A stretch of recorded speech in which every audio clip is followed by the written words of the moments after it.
Vamos con Ecogas o distribuidora de gas Cuyana, que en realidad Ecogas abarca distribuidora de gas del centro y distribuidora de gas Cuyana. Es una empresa que se creó a partir de las privatizaciones del menemismo.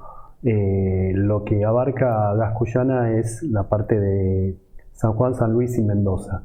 Como Mendoza tiene la mayor parte de usuarios y aparte es un ejemplo para cómo avanzó todo esto, o sea, cómo avanzó la distribuidora de gas en cuanto a obras, expansión de cañerías, por ejemplo. Por ejemplo, en la parte cuando se privatizó, donde antes de eso no se había hecho nada, o supuestamente casi nada, fue a donde se expandió más la red. Luego fue en la época del primer kirchnerismo, donde se llegó a hacer 388 kilómetros. Desde el 2017, o sea, en el primer año de Macri, 323, que había sido, bueno, volver a las inversiones por todo el boicot que se hizo en el 2014 del kirchnerismo o de Cristina. Se volvió a invertir en eso y después bajó abruptamente en el 2017 cuando no hubo el parte, cuando no se cumplieron acuerdos de suba de tarifas o por lo menos ajustes. Eso es lo que da. En cuanto a los cantidades de usuarios, sigue subiendo y instalando red. Hay una gran una gran agresividad, para decirlo de alguna manera, en redes sociales para qué sé yo, con un tipo que tiene frío y dice no tenés gas, bueno, llámanos. Bueno, esto pasa lo mismo, el consumo ha bajado por baja de negocios, y bueno, y cuidado del gas, y más que el gas acá es más caro en esta zona y no tiene tantos subsidios como la parte distribuidora de Metrogas, que distribuye Metrogas. Bueno, vamos a los numeritos de esta empresa que no son buenos, no llaman la atención. El ejercicio 2022 ahora continúa con un saldo negativo de 254 millones, si bien es 8 veces menos que el acumulado del 2021, con 2.197,6 millones. El 2022, el segundo trimestre, dio un superávit, esto lo bueno, perdón, y el año pasado fue un negativo de 1.265. Esto es un uso eficiente de gastos, como vamos a ver en el cuadro de resultados en la página 2, donde tenemos un resultado operativo mucho mayor al año pasado. Es, como dije anteriormente, un eficiente uso de gasto de comercialización, donde se redujo más del 30% respecto al año pasado, más del 30% de un trimestre a otro, más del 30% de lo que fue el año pasado. Bueno, los puntos destacados, acá tenemos a Moody, que es la que observa, la que emite informes sobre esta distribuidora de gas, por más que no tiene deudas financieras, no tiene préstamos que requieren interés y las deudas comerciales comunes, con un plazo de pago coherente para la empresa, donde la adaptación de tarifa en el contexto inflacionario se vuelve más incierta. Ahora vamos a leer.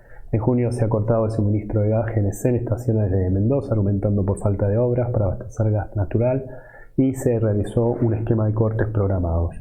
El 1 de junio se realizaron aumentos de tarifas, incluso la adaptación a tarifas sociales. Acá tenemos lo de Moody's, el último informe fue el 12 de julio.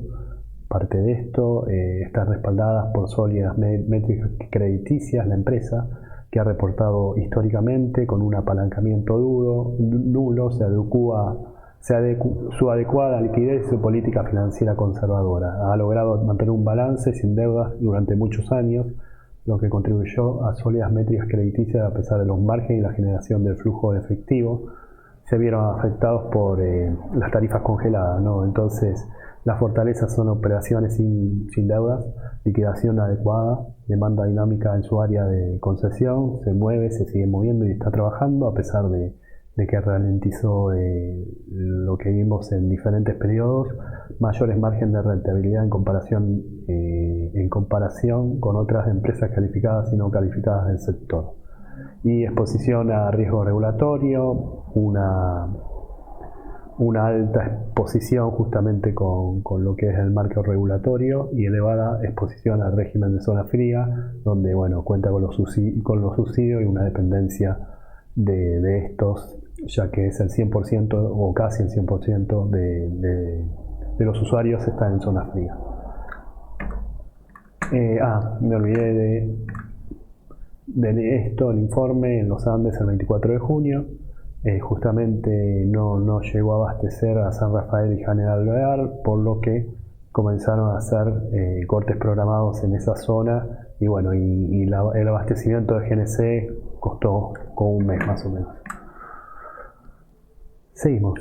Los ingresos de actividades ordinarias suman 8.769,6 millones, representando una baja interanual del 6,3% por falta de actualización de las tarifas con respecto a la inflación, es decir, subieron un 40%, pero la inflación fue más alta, un 30% creo.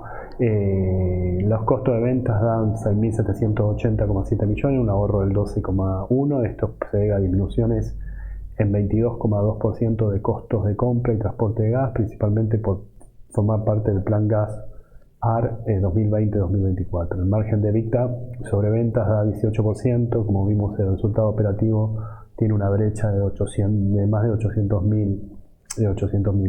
millones de pesos respecto al año pasado, ¿no? Por eso esto es lo de la brecha. Después tenemos 11. Las compras de gas, hay un ahorro de 1.100 millones de pesos respecto al año pasado. Y para cerrar, si bien no lo nombro, estos son los principales proveedores que forman el 63% de los pagos. Son 4, YPF y ASA, que es de Pampa, Petrol y TGN, transportadora de gas del norte. Y la compra a YPF, por ejemplo, se redujo 600 millones de pesos. Y representa el 46% de los gastos, lo que es la compra y el transporte de gas.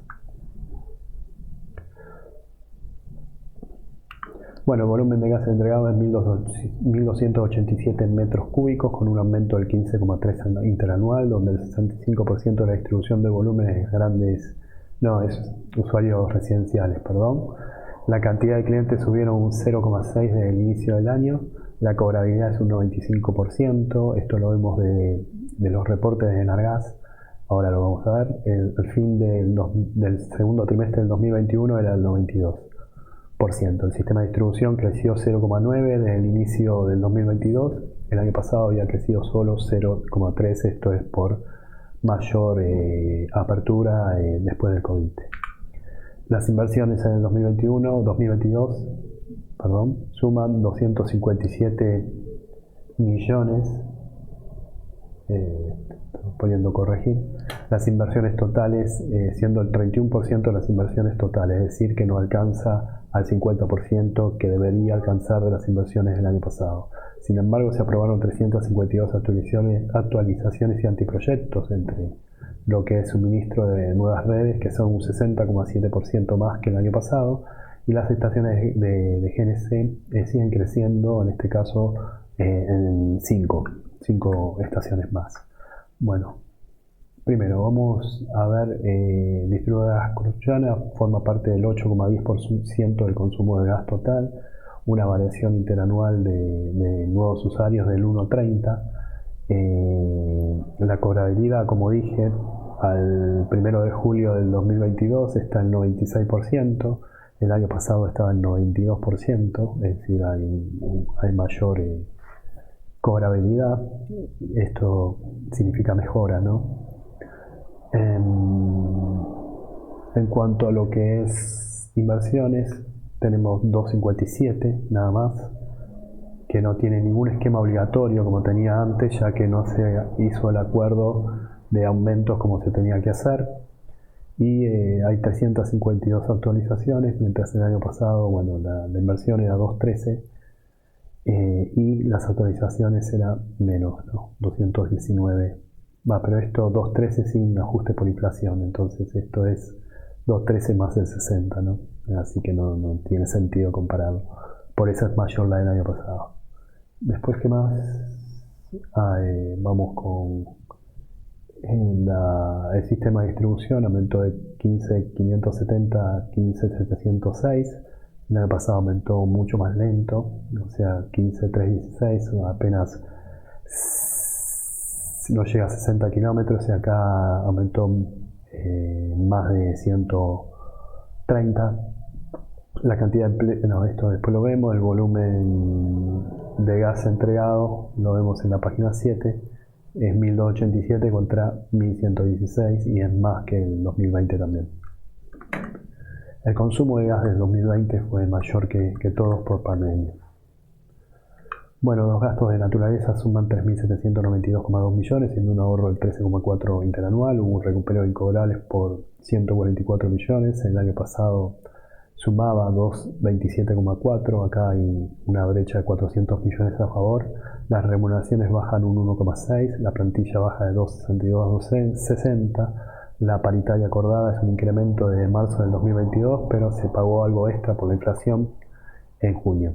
Otros ingresos y egresos operativos suman un saldo positivo 243, un 15% menor, por menor saldo de intereses comerciales.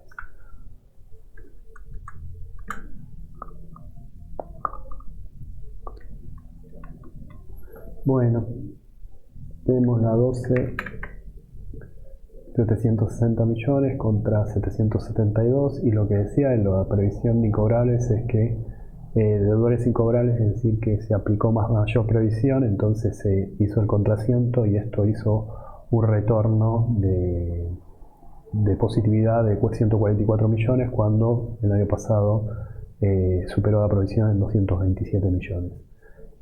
Lo que es ingresos y egresos operativos, hay menores intereses ganados, como dije, en 120 millones de pesos aproximadamente, pero hay un ahorro de otros egresos. Bueno, los saldos no operativos restaron 1.218,1, el año pasado era 544, principalmente por brecha negativa en REPCAM y desvalorización de tenencia de acciones, títulos, lo que sea. Los deudos comerciales por cobrar vencidos son parte del 20%. En el inicio del año formaban 34,1, esto quiere decir la cierta normalización de las deudas percibidas, de los cobros de deuda. Los activos de pasivos en moneda extranjera saldo un positivo de 26 millones de pesos, subiendo más de 6 veces en el inicio del 2022. El flujo es un 393% mayor al año pasado, aumentando 337,7. Esto es por mejor resultado operativo, y 603,5 es el total. Las inversiones han decidido cambiar, ya no están en fondos comunes de inversión en su mayoría, y están ahora en títulos.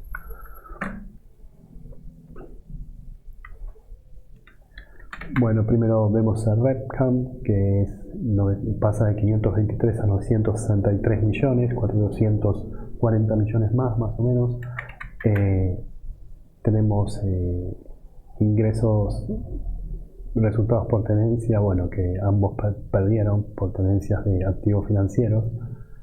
Y lo que es deudas comerciales, lo que destaco, si bien hay una suba de deudas comerciales, sobre todo acá, bueno, por cargos facturados y no cobrados por cuenta de Nación Fideicomisos.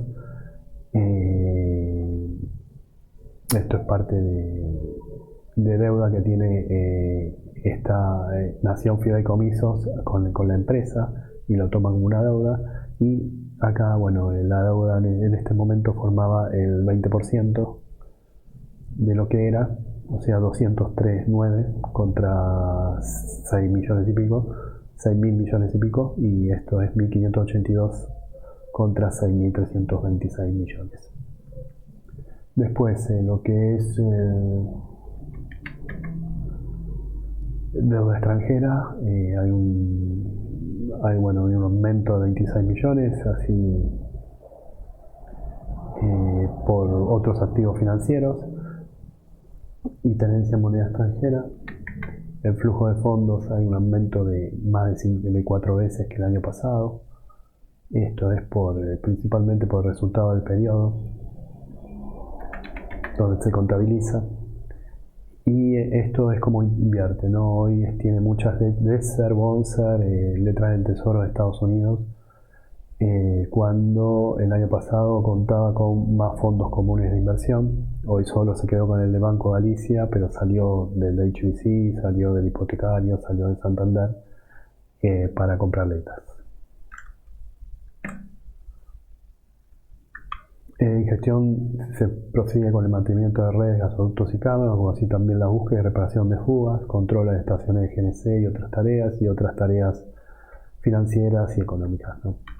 La liquidez está en sana, de 1.10 a 1.24, la solvencia va de 1.64 a 1.88, el valor del libro es 99,8, la cotización es un poco menor, 80,4, la capitalización bursátil es 16.269 millones de pesos y la pérdida por acción acumulada es 1.26.